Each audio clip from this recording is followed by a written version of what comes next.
this is given by in terms of the Base-Domino model. So Base-Domino model is the basis of the supersymmetric, standard supersymmetric field theory, but it has its symmetries and things are described in terms of fixed space-time, not for this. So what you do, Base-Domino model is invariant under rigid supersymmetry transformations. You want to introduce gravity, you want to have supersymmetry. Now you introduce that this transformation parameter is a function of x mu. So it's local. So it's no longer a no longer a global symmetry, but a local symmetry. And local symmetry is the richest symmetry of nature. You see, you all must try to read this local symmetry. You can also understand in classical mechanics, where the transformation parameter would have to be a function of time, not constant. Okay, so that is how you can think of gauge theories even in classical mechanics. Okay, I keep telling these elementary things for the younger people. I hope you would forgive me for my more explanations. Sometimes they might look too much diluted, but just for so that in one story you know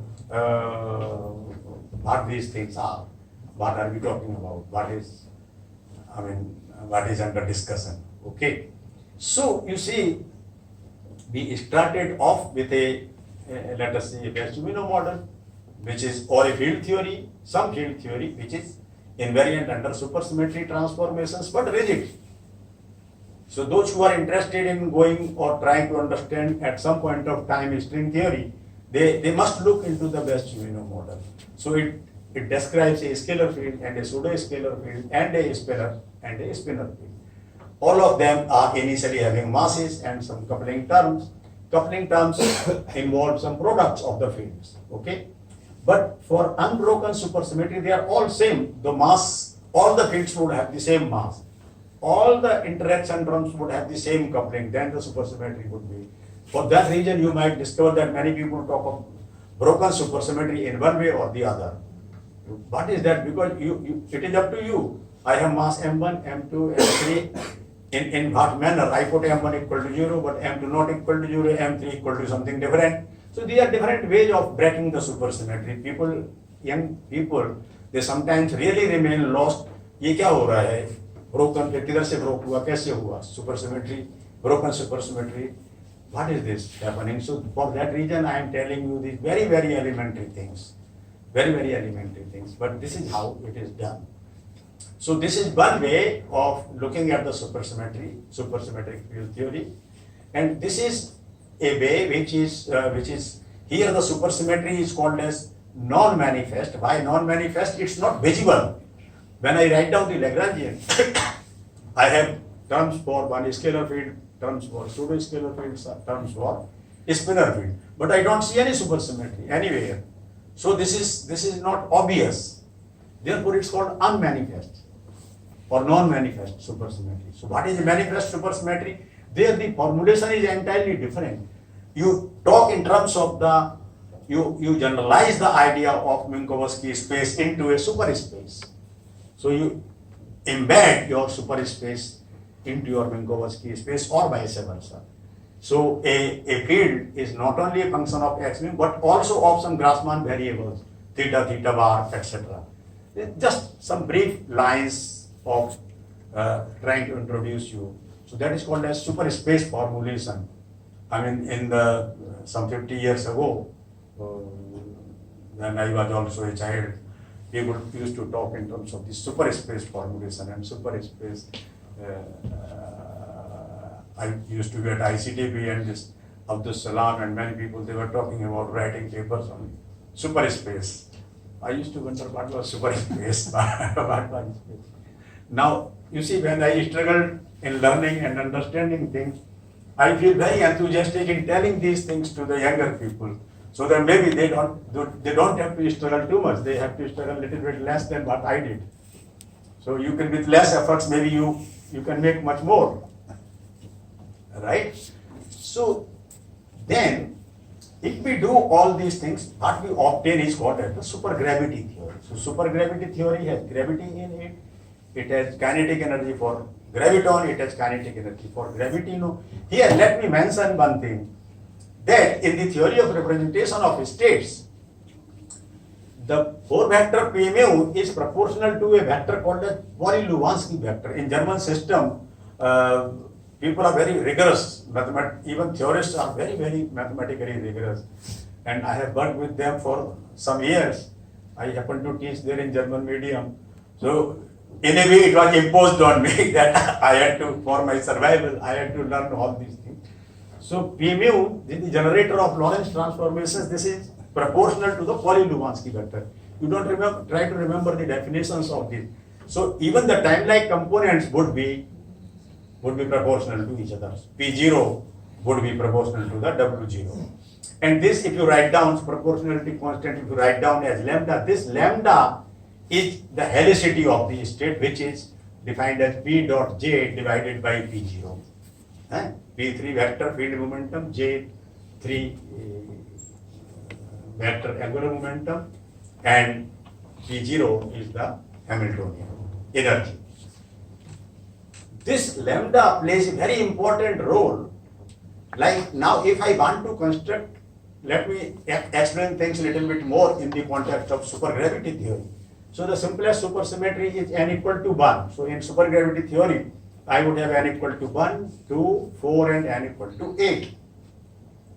So in n equal to 1, I would have 1 graviton and 1 gravitino, and nothing more. So why? Because if I start with a graviton state, it has helicity plus 2. And there is only one supercharge. So I annihilate it once with this supercharge. I have a state with helicity 3/2. This is a gravitino. If I have n equal to 2 supergravity theory, this is a very important example loved by Mr. Einstein. He wanted to learn it, but at that time these concepts were not there. Unfortunately, he would have been very happy had he been here listening to my talk. So you take n equal to 2 supergravity, there are 2 supercharges, there are 2 the transformation parameters, so 2 supercharges. You can annihilate a state with helicity plus 2 once by 1 QA, once by QB, or by both QA and QB. So I can have a state with helicity plus 3/2 in 2 ways. So I have 2 gravitinos, and if I annihilate by both of them together, 1 by 1, then I have 3/2 minus 1, 2 minus 1/2 minus 1/2. So this is a vector 1. Spin 1 is a photon-like particle with spin 1. So here in this theory, the particle content would be 1 graviton, 2 gravitinos, and 1 photon, which means you have unified electromagnetic field with the gravity field. This is what Mr. Einstein wanted to do. He worked very, very hard without these concepts, unfortunately. So I'm telling you these things in a very, very simple manner, but at some point of time they were extremely untouched, barren lands, so to say. At some point of time, people did not know these things, and Mr. Einstein wanted to unify gravity with electromagnetism, and there was no way out. He did lots of efforts, but always failed. And this is a very simple way of unifying. Supposing, let me explain to you also the top example, n equal to 8 supergravity theory. I have 8 supersymmetry transformation parameters, 8 supercharges. I can annihilate a graviton state by 1 supercharge, by another, third, fourth, fifth, sixth, 8 in 8 different ways. So I have 1 graviton, I have 8 gravitinos with spin 3/2. Then I can annihilating it by 2 at a time, then by 3 at a time, then by 4 at a time. Okay? So then by 5 at a time, 6, 7, and 8 at a time. So what happens? It's given by 8C0, 8C1, 8C2, 8C3, 8C4, all C8, all the way, right? So you see, once you can break up the things in elementary steps, then entire thing looks very simple and doable. and that is the one strong reason why you need some teachers who are familiar with that terminology, right?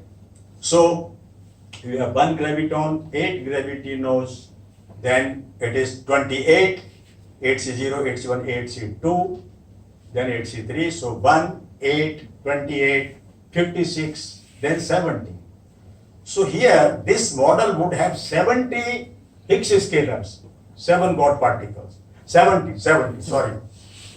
God particles. Right now we are too happy or in trouble with only one Higgs in the standard model. Now you have 70 of them. So you have one graviton, 8 gravitinos, then 28 vector-like particles like photons. Then you have 56 spin-1/2 particles. If you start with massive, then they would be electron-like. If you have terms with massless spinor fields, then you would have neutrinos. Then this, the equal number with negative helicity. So n equal to 8 supergravity theory is in a way a complete theory which unifies all the 4 fundamental interactions of nature known till date. One could of course postulate further and go higher, but this is enough to unify. And here all these, so you have not only these particles, they have to have certain masses, they have to have certain coupling strengths, and they have to follow certain Feynman rules for writing the Feynman diagrams. Here some simple calculations tell us that things are in fact calculated.